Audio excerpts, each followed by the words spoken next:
Magandang gabi pang bungad sa ating newscast. Pinasabog ng Molotov bomb ang sasakyan ng isang photojournalist sa tapat mismo ng kanyang bahay sa Quezon City. Patuloy ang investigasyon ng pulisya sa dalawang persons of interest. Ayon sa photojournalist, nakatatanggap siya ng mga pagbabanta sa kanyang social media account. May balitang A to Z si Kim Salinas. Ito ang malakas na impact ng pagsabog na nakuna ng CCTV sa Quezon City madaling araw ng February 19 kung saan napinsala ang sasakyang ito. Ang may-ari ng sasakyan, isang photojournalist ng pahayagang Philippine Star na si Michael Barcas. Aniya, natanaw niya ang isang nakamotor sa tapat ng kanyang bahay. May sumabog, napakalakas. Tapos naghintay ako ng konti, baka kasi inisip ko naandun pa. Paglabas ko, ayun, yung kotse ko nga, yun pala yung dinali, nasusunog na. Tingin niya, maaaring konektado sa kanyang trabaho ang pagpapasabog, lalo't may mga pagbabanta sa kanyang social media account. Patapag yung photographer na yan, sino ba yan? Buhay pa ba yan?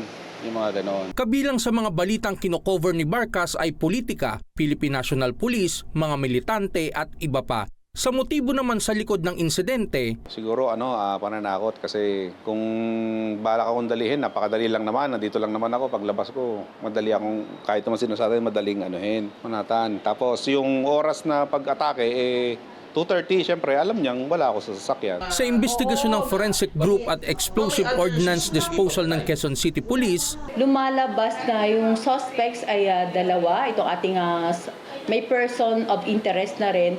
But so far, wala pa pong nai-establish kung ano po ang motive nitong mga to. Still doing back and forward tracking of the CCTV footage, and of course nagkakandak na rin sa mga interviews doon sa kung ano talaga, if it's really this complainant ang target. natukoy na rin ang ginamit sa pagpapasabog. Lumalabas na it's pure Molotov, and this Molotov is not related to our IED na tinatawag natin, yung ingredients ng explosives.